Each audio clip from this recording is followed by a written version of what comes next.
SGB ne e sotla matitjhere mowa e latella bana go ditlaseng e latella baruta bana go ditlaseng e bua ka mokgwa baruta bana ba sa ruting sentle ka teng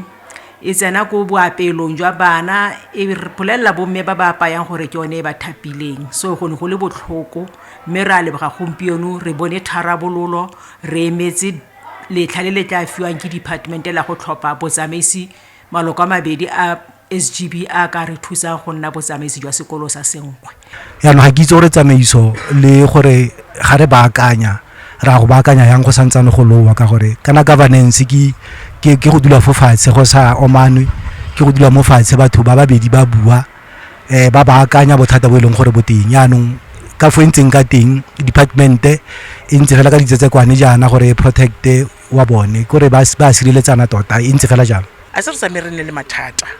le principal tsentse di tswa because ne di berekisa madi a bana a sekolo sentle se ama thuto ka tsela e botlhoko e sa kgatlhising go ne le baruta bana jaanong ba se ba nyadiwa ke bana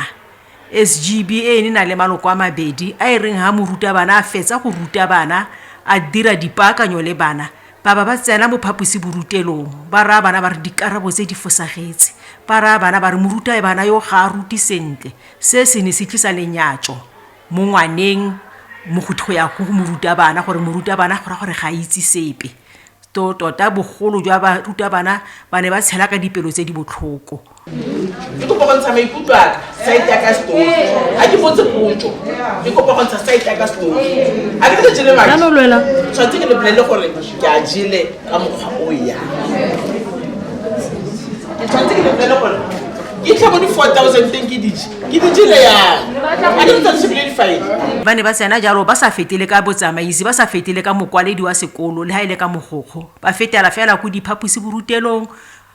ba tsena ba tsaya le ditshwantsho ba sa bua le moruta bana ba botsa dipotso ha ba fitlhela ba ithuti ba santsaneng ba le go sekolo ba batlileng go dira so se re ba tla go dira di-observation ba botsa gore ba batla mo sekolong ba sa itse sengwe le sego se ntshotse go se fete ka bone le se sa tshwanelang tota